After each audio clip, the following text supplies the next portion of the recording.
Hello dear students, कैसे हैं आप सब। आई होप आप सब बहुत अच्छे होंगे। आज के इस वीडियो में हम आपको BSc agriculture fourth semester examination 2023-24 renewable energy and green technology का पेपर सॉल्व करवाएंगे, जो आपके आने वाले एग्जाम के लिए बहुत ही मोस्ट इम्पोर्टेंट आपका ये पेपर होने वाला है। तो इस पेपर से आपके आने वाले एग्जाम में जो आप 2025 में एग्जाम देंगे उससे बहुत सारे क्वेश्चंस पूछे जाएंगे। तो यदि आपके कॉलेज में, आपके विश्वविद्यालय में, यूनिवर्सिटी में ओएमआर बेस्ड पेपर होते हैं तो आपके लिए मोस्ट इंपॉर्टेंट वीडियो है। आप चाहे जिस भी विश्वविद्यालय के स्टूडेंट हैं, चाहे आप बुंदेलखंड विश्वविद्यालय के हों, राजा महेंद्र प्रताप सिंह राज विश्वविद्यालय अलीगढ़ के स्टूडेंट हैं, लखनऊ विश्वविद्यालय के हैं, कानपुर विश्वविद्यालय, मेरठ विश्वविद्यालय, किसी भी विश्वविद्यालय के स्टूडेंट है तो आपके लिए इंपॉर्टेंट वीडियो। तो चलिए स्टार्ट करते हैं वीडियो को। देख, आपका पहला क्वेश्चन से तरंग ऊर्जा संबंधित है, तो किससे संबंधित है? ये महासागर से। ऑप्शन नंबर आपका यहाँ पे सी हो जाएगा। नेक्स्ट क्वेश्चन से आपका किस शक्ति में पानी की गतिज ऊर्जा को विद्युतीय ऊर्जा में बदला जाता है? तो ये आपका जलीय शक्ति। ऑप्शन आपका ए हो जाएगा यहाँ पे। नेक्स्ट देखेंगे हम, नेक्स्ट क्वेश्चन क्या है?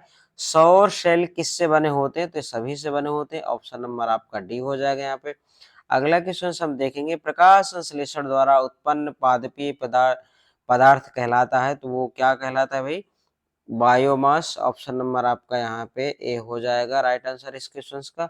अगला देखेंगे हम, क्वेश्चन नंबर 5 है, ठोस बायोमास को हवा की उपस्थिति में प्रोड्यूसर गैस में परिवर्तित करने की प्रक्रिया को कहते हैं, तो उसे गैसीकरण कहेंगे। ऑप्शन नंबर आपका यहाँ पे बी राइट आंसर हो जाएगा।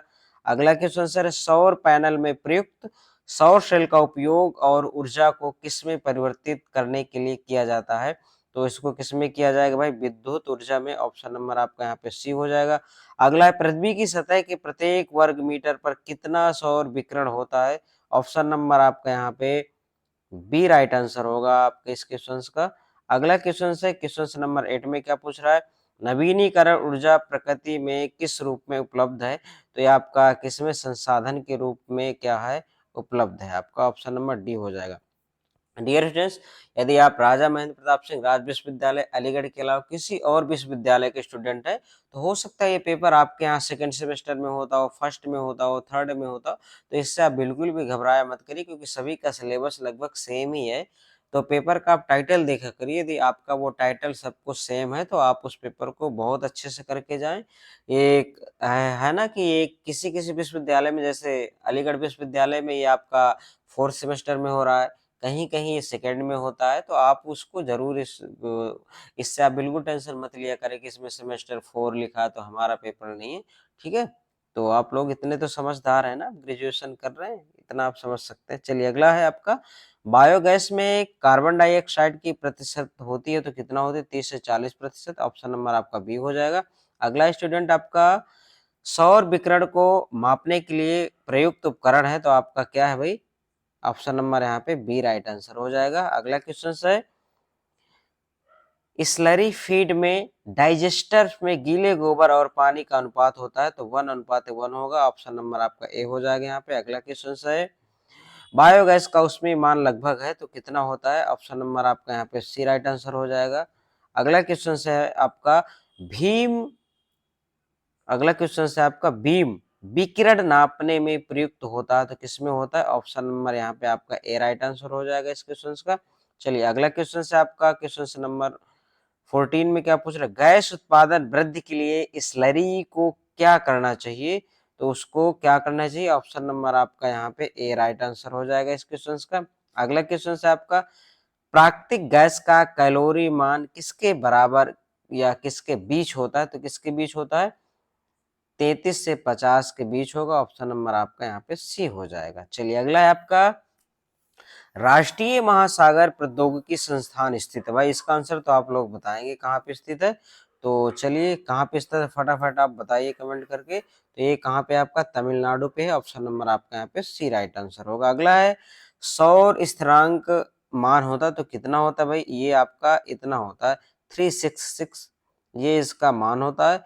तो आप देख लेंगे इसके आसपास क्या है, तो या आप ये इसमें से ये लगा देंगे डी, ठीक है? इसका डी राइट आंसर होगा। चलिए अगला देखेंगे हम। अगला क्वेश्चन है, पवन टरबाइन से प्राप्त शक्ति निर्भर होती है, तो हवा का घनत्व, वेग, क्षेत्रफल, तो इन सभी से होती है। नॉर्मल सी बात है, ऑप्शन नंबर आपका डी हो जाएगा। अगला क्वेश्चन है पवन ऊर्जा उत्पादन में भारत का विश्व में कौन सा स्थान है?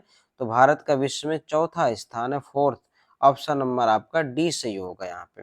अगला स्टूडेंट है आपका बायोगैस को पाचन की शुष्क प्रक्रिया शामिल करती है, तो ऑप्शन नंबर आपका यहाँ पे ए हो जाएगा। तो डियर स्टूडेंट्स, आप लोगों से एक रिक्वेस्ट है, यदि आप हमारे चैनल पे नए हैं, वीडियो पहली बार देख रहे हैं, तो प्लीज़ चैनल को सब्सक्राइब करें। यदि आपको वीडियो अच्छी लगे, आपको इस वीडियो से कुछ सीखने को मिले, तो आप लाइक ज़रूर करिएगा। देखिए, आप लोगों के लिए इतना मेहनत करके वीडियो बनाते हैं, तो आप लोगों का भी फ़र्ज़ बनता है कि आप सब्सक्राइब करें, लाइक करें और अपने सभी फ्रेंड्स के साथ शेयर करें, जो भी एग्रीकल्चर के स्टूडेंट हैं। इससे हमें भी मोटिवेशन मिलता है कि आप लोग देखते हैं, पसंद करते हैं, तो आप लोग लाइक सब्सक्राइब ज़रूर किया करिए। या आप ये लोग हमें कमेंट करके आप सब लोग बताएँगे कि आप किस विश्वविद्यालय के स्टूडेंट हैं, कहाँ से आप वीडियो देख रहे हैं। आप अपने यूनिवर्सिटी का नाम ज़रूर टाइप करेंगे कि हम इस विश्वविद्यालय के स्टूडेंट हैं। तो आप लोग तैयारी बहुत अच्छे से करिएगा। देखिए, कोई भी चीज़ जब आप पढ़ते हैं तो एक बार में क्लियर नहीं होती, तो आप उसको 2 से 3 बार रिवीजन किया करिए, आप चाहे कैसे भी करिए, ये आपके ऊपर डिपेंड करता है। या आप वो जैसे ही आप एक बार देखेंगे तो आपको समझ में नहीं आएगा, तो इसलिए आप 2 से 3 बार क्वेश्चन्स को रिवाइज़ किया करिए, ठीक है? बाकी आप समझदार हैं, आपको कैसे रिवाइज़ करना है, वो आप देख सकते हैं। चलिए अगला क्वेश्चन है, अवायवीय पाचन में जीवाणु अपघटन द्वारा बायोगैस का उत्पादन होता है, तो किसका होता है भाई? ऑप्शन नंबर आपका यहाँ पे बी हो जाएगा। अगला क्वेश्चन है बायोगैस का उपयोग संचालन हेतु किया जा सकता है, तो ऑप्शन नंबर आपका यहाँ पे सी राइट आंसर हो जाएगा। चलिए अगला क्वेश्चन है यदि घोल की पीएच 4 से 6 के बीच होता है, तो ये क्या होगा? ये आप बताएंगे भाई। देखिए, ये हम आपको बता दें, जो पीएच स्केल होता है, तो पीएच स्केल में आपको ये पूछ रहा है कि कितना हो। देखिए, जैसे यहाँ पे आप पूछ रहा है कि ये उदासीन होता है 7, ठीक है? अगर ये 7 से ऊपर जाता है, जैसे 7 6.9 है, उसे क्या कहेंगे? अगर 7.4 है, उसे क्या कहेंगे? 7 को क्या बोलते हैं? उदासीन होता है। तो इसका आंसर 23 का आप बताएंगे कि 4 से 6 के बीच है, तो 7 से कम है भाई, 7 से कम है, तो इसको क्या कहेंगे? अम्लीय कहेंगे या क्षारीय कहेंगे? ये क्वेश्चंस का आंसर तो सबको पता होना चाहिए। यदि आपको अभी तक इसका आंसर पता नहीं, तो आपकी समस्या थोड़ी गंभीर है, आपको अभी बहुत पढ़ने की ज़रूरत है और आप अच्छी मेहनत करें। इसका आंसर आप सब लोग बताएँगे, उम्मीद करता हूँ कि सारे बच्चे जितने भी आप देखें, सभी इसका आंसर राइट देंगे, ठीक है? कि अम्लीय होगा कि क्षारीय होगा, ठीक है? आप समझ गए होंगे कि क्या होगा ये।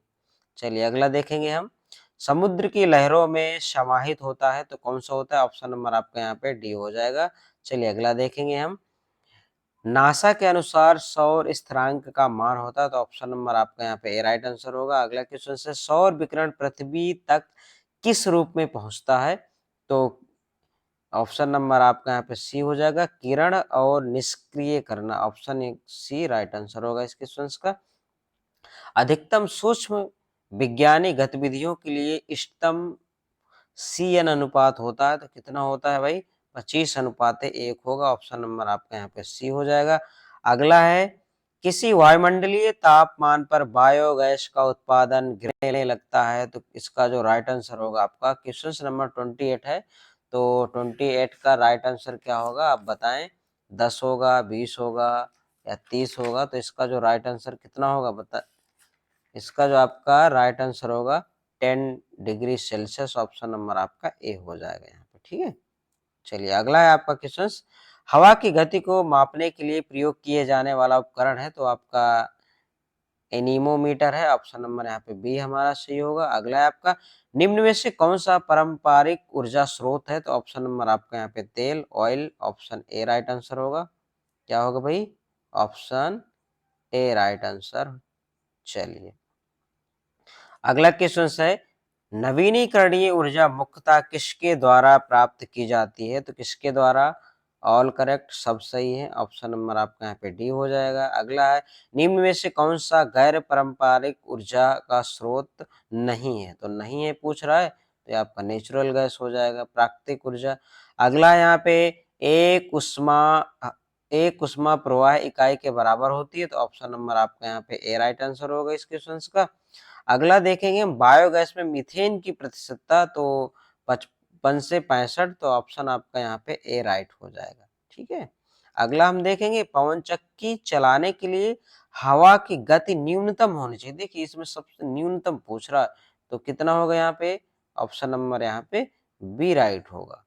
अगला है आपका बायोगैस संयंत्र में शेष अपचय पदार्थ कहलाता है, तो स्लरी कहलाएगा, ऑप्शन आपका यहाँ पे ए राइट होगा। अगला देखेंगे हम, भारत का उच्च पवन ऊर्जा क्षेत्र है, तो गुजरात है, ऑप्शन आपका गुजरात है भाई, जहां के मोदी जी हैं वही है गुजरात, ऑप्शन आपका डी राइट आंसर हो जाएगा। ठीक है, अगला रोटर की नोक और हवा की गति के अनुपात को कहा जाता है, तो ऑप्शन नंबर आपका यहाँ पे सी राइट आंसर होगा। 38 का 39 देखेंगे, बायोगैस संयंत्र में स्लरी की ठहराव की अवधि होती है, तो कितने दिन होती है, 60 दिन, ऑप्शन आपका डी होगा यहाँ पे। अगला देखेंगे हम, गाय के गोबर का किण्वन या फॉर्मेशन किस तापमान पर किया जाता है, तो 40 डिग्री सेल्सियस पर, ऑप्शन यहाँ पे सी राइट आंसर होगा। अगला देखेंगे हम, बायोगैस बनाने की दर किस तापमान पर होती है, तो किस पे होती है, आपका 0.03 डिग्री सेल्सियस पर, ऑप्शन आपका यहाँ पे सी हो जाएगा, सॉरी बी। ठीक है भाई, इसका बी राइट आंसर है। ठीक, बी। और आप जैसे हिंदी मीडियम, जिस भी मीडियम से हिंदी वाले देखें अपना, इंग्लिश मीडियम वाले इंग्लिश मीडियम वाले देखें। और आप अगला पेपर कौन सा सॉल्व करवाना चाहते हैं, अभी कौन सा पेपर रह गया है, आप हमें कमेंट बॉक्स में कमेंट करके जरूर बताएं। इसके पहले हमने बीएससी एग्रीकल्चर के 4th सेमेस्टर के राजा महेंद्र प्रताप सिंह राज विश्वविद्यालय अलीगढ़ के 2022-23 के जितने भी आपके ओल्ड पेपर है, सारे पेपर सॉल्व करा दिया है। तो वो पेपर आपको जरूर देखना है, देखना ही देखना है, एग्जाम से पहले आपको देख कर ही जाना है। और भी आप जिस माध्यम से पढ़ रहे हैं वहां से भी अच्छा पढ़े, आपके नंबर अच्छे आने चाहिए, और पेपर भी आपको दोनों जरूर देख के जाना है। ठीक है, चलिए अगला है आपका, बायोगैस का मुख्य घटक है, तो इसका मुख्य घटक क्या है भाई, मीथेन है, ऑप्शन आपका ए हो जाएगा। चलिए अगला क्वेश्चन से हमारा, बायोगैस में मीथेन का प्रतिशत होता है, तो 65%, ऑप्शन सी होगा यहाँ पे। अगला क्वेश्चन से, बायोगैस संयंत्रों में डाइजेस्टर की गहराई कितनी होती है, तो 4 से 8 सेंटीमीटर होती है, ऑप्शन आपका सी हो जाएगा यहाँ पे। अगला, गैसीकरण प्रक्रिया का प्रथम संभाग होता है, तो ऑप्शन नंबर आपका यहाँ पे बी राइट आंसर होगा आपके इस क्वेश्चन का। अगला देखेंगे हम, अगला क्वेश्चन है, पायरोलिसिस संभाग में तापमान कितने डिग्री रहता है, तो 200 डिग्री सेल्सियस से 600, ऑप्शन नंबर आपका ए होगा यहाँ पे। अगला देखेंगे, केवीआईसी किस प्रकार के संयंत्र का जीवन काल कितने साल तक का होता है, तो ये 30 साल का होता है, तो ऑप्शन ए हो जाएगा यहाँ पे। अगला क्वेश्चन है आपका, छोटे आकार के गोबर गैस संयंत्र के लिए प्रतिदिन गोबर की आवश्यकता होती है, तो कितने की आवश्यकता होती है, ऑप्शन नंबर बी होती है। और आप लोग कमेंट करके ये बताएंगे कि गोबर की जो खाद होती है उसको हम टेक्निकल रूप में किस नाम से जानते हैं, क्या कहते हैं उसे, जैसे आप एग्रीकल्चर के स्टूडेंट, तो एग्रीकल्चर की लैंग्वेज में क्या कहेंगे भाई, गांव देहात में तो आप लोग बोलते हैं गोबर की खाद है, गोबर है, तो बाकी टेक्निकल नाम इसका क्या, जैसे आप एग्रीकल्चर की लैंग्वेज में उसको क्या नाम देंगे, तो आप इसको कमेंट करके जरूर बताएंगे। ठीक है, चलिए अगला क्वेश्चन से आपका, सबसे छोटे बायोगैस संयंत्र की क्षमता होती है, तो कितनी क्षमता होती है, ऑप्शन आपका बी हो जाएगा यहाँ पे। ठीक है, अगला देखेंगे, बायोगैस संयंत्र के 1 किलोग्राम, सॉरी हाँ, एक किलोग्राम गीले गोबर से गैस का उत्पादन होता है, तो कितना होता है, गीले गोबर की बात कर रहा है, तो आप लोग बताएं, 37 होगा, 50 होगा, कितना होगा। चलिए इस क्वेश्चन को छोड़ देना है आपको, ठीक है, इसमें मिस्टेक है, इसके ऑप्शन में इसे छोड़ देंगे आप। अगला देखते हैं, बेहतर गैस उत्पादन के लिए घोल का पीएच मान कितना होना चाहिए, तो 7 से 8 होना चाहिए, ऑप्शन नंबर आपका यहाँ पे सी हो जाएगा। अगला है आपका, गैसीफायर से उत्पन्न गैस का ऊष्मा मान लगभग होता है, तो कितना होता है, ऑप्शन आपका यहाँ पे ए राइट आंसर हो जाएगा इस क्वेश्चन का। अगला देखेंगे हम, बायोगैस का ऊष्मीय मान है, तो आपका ऑप्शन नंबर यहाँ पे डी राइट आंसर हो जाएगा इस क्वेश्चन का, क्या होगा भाई, डी होगा। चलिए अगला आप बताएंगे, भारत में कुल ऊर्जा उत्पादन के विद्युत का योगदान है, तो कितना है 70 डिग्री सेल्सियस है। ऑप्शन नंबर आपका यहाँ पे डी राइट आंसर हो जाएगा। अभी हमने आपसे ये बोला था कि आप कमेंट में ये हमें बताएं कि आप किस विश्वविद्यालय के स्टूडेंट है, तो आप ये जरूर बताएं कि आप किस विश्वविद्यालय के स्टूडेंट है, कहाँ से वीडियो देख रहे हैं। आप जरूर अपने विश्वविद्यालय का नाम टाइप करके जरूर कमेंट बॉक्स में टाइप करिएगा। चलिए अगला आपका फ्लैट प्लेट कलेक्टर का प्रयोग सामान्यतः किसके लिए किया जाता है, तो ऑप्शन नंबर आपका यहाँ पे बी, पानी को गर्म करना। ठीक है, चलिए भाई अगला देखेंगे हम। पवन ऊर्जा परिवर्तित होती है, तो ऑप्शन नंबर आपका यहाँ पे डी राइट आंसर हो जाएगा।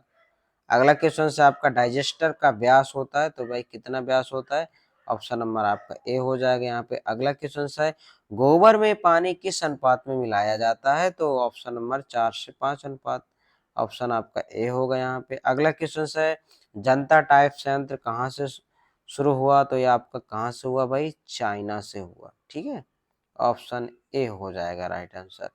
अगला है आपका किस बायोगैस संयंत्र में स्टील प्रयुक्त नहीं होता है,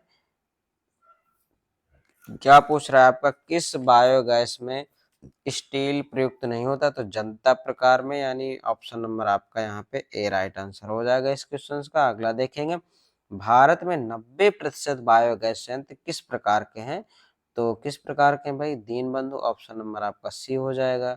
अगला आपका सौर तालाब की सबसे ऊपरी सतह होती है, तो क्या होती है, आपका ऑप्शन नंबर यहाँ पे ए राइट आंसर हो जाएगा।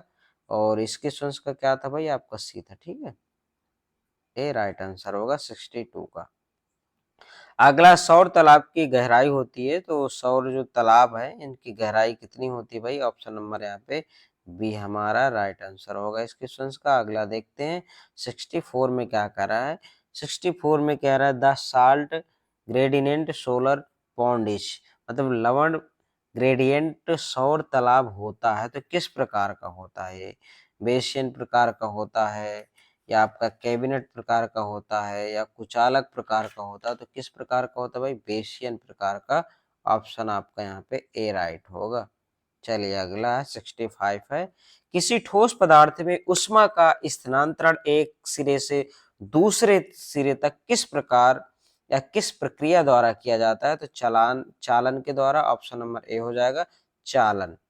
ठीक है, अगला है आपका एक गतिमान क्षेत्र जिसमें ऊर्जा विद्युत चुंबकीय तरंगों के रूप में गति करती है क्या कहलाता है, तो उसको हम क्या बोलेंगे भाई, ऑप्शन नंबर आपका यहाँ पे बी राइट आंसर होगा इस क्वेश्चन का। क्वेश्चन नंबर हम देखेंगे 67 में बक्से के प्रकार का सौर कुकर का साइज होता है, तो कितना होता है, ऑप्शन नंबर आपका यहाँ पे बी राइट आंसर हो जाएगा।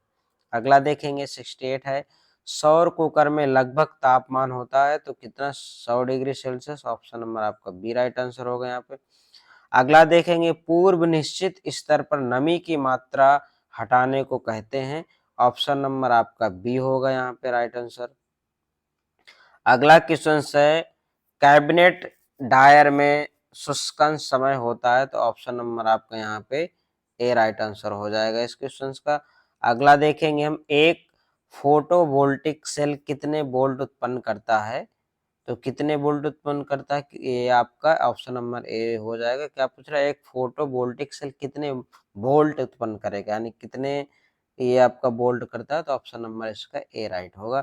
अगला देखेंगे 72 है एक ईंधन सेल होता है, तो ऑप्शन नंबर आपका यहाँ पे ए राइट आंसर हो जाएगा। अगला क्वेश्चन है ऊर्ध्व अक्ष वाली विंड टरबाइन के रोटर की आकृति होती है, तो ऑप्शन नंबर आपका यहाँ पे ए राइट आंसर हो जाएगा। ठीक है, अगला क्वेश्चन से आपका 74 है किस प्रकार की विंड मिल में हल्का रोटर लगा होता है, तो ऑप्शन नंबर आपका ए हो जाएगा यहाँ पे एक ब्लेड वाले में, तो ऑप्शन ए राइट आंसर होगा। तो डियर स्टूडेंट्स अभी जो पेपर आपके 2024 के सॉल्व करवाने को रह गए हैं वो आप हमें कमेंट करके जरूर बताएंगे, तो जो पेपर रह गया होगा वो पेपर हम आपको सॉल्व करा देंगे। और इसके पहले हमने 2022-23 के सारे पेपर करा दिया है, तो वो पेपर आप जरूर देखें।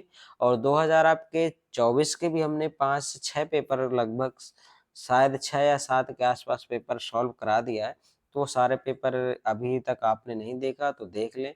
तो जितने भी राजा महेंद्र प्रताप के स्टूडेंट हैं हमने उनके लिए प्लेलिस्ट बना दी है बीएससी एग्रीकल्चर 4th सेम के नाम से। उस प्लेलिस्ट पे जाएंगे तो आपको सारे पेपर मिल जाएंगे आपके सेमेस्टर की, ठीक है। तो चलिए लास्ट क्वेश्चन से आपका, दीन बंधु प्रकार के संयंत्र की क्षमता होती है, तो बताइए इसकी कितनी क्षमता होती है, इसका आंसर आप ही।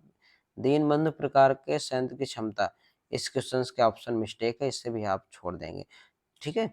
तो डियर स्टूडेंट्स आज के वीडियो में सिर्फ इतना ही, मिलते हैं अगले वीडियो में। जय हिंद।